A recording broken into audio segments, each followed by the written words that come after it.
Transgender women attempting to flee Ukraine are being turned back at the border and told to return home to fight. The reason, according to Ukrainian border guards, they're men. Sounds pretty transphobic to me. Under the state of martial law declared by President Zelensky, all biological males between the ages of 18 and 60 are mandated to stay in the country and fight. The law makes no exception whatsoever for trans women. A report by Italian newspaper La Corriere della Sera confirms that virtually all of the transgenders attempting to escape Ukraine by identifying as women have been apprehended and sent back. The report quotes one of the trans women who was told by border guards, quote, "They are men, they must turn back and fight." Another trans women couple, both of whom were born biological males, had their Adam's apples checked by Ukrainian officers.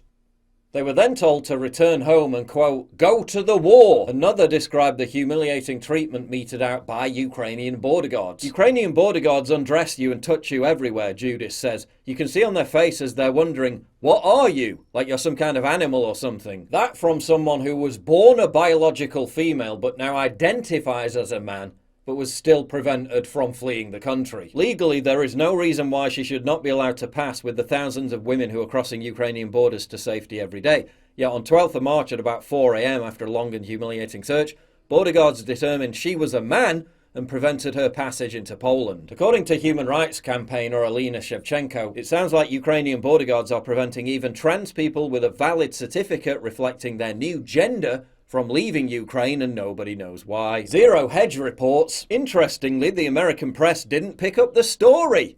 Could this be because it might undermine the bright, shiny, definitely not Nazi-ish new heroic image of the Ukrainian government, which has been the subject of almost unanimously positive coverage in the American press? According to the International Lesbian, Gay, Bisexual, Trans and Intersex Association, whatever that is, Ukraine ranks 39 out of 49 European countries when it comes to its treatment of LGBT people. Gay marriage is illegal and homosexuality is considered a sin, and there are no anti-LGBT discrimination laws. So technically, all the moral exhibitionists who have put Ukrainian flags in their Twitter bios are supporting one of the most homophobic and transphobic countries on the entire continent. Imagine how scrambled their brains will be when they find that out. Which current thing do you support when one current thing totally contradicts the other?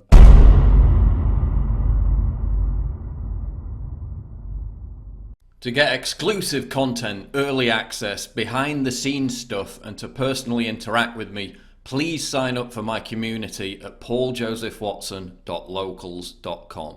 Link in description, and thank you for your generous support.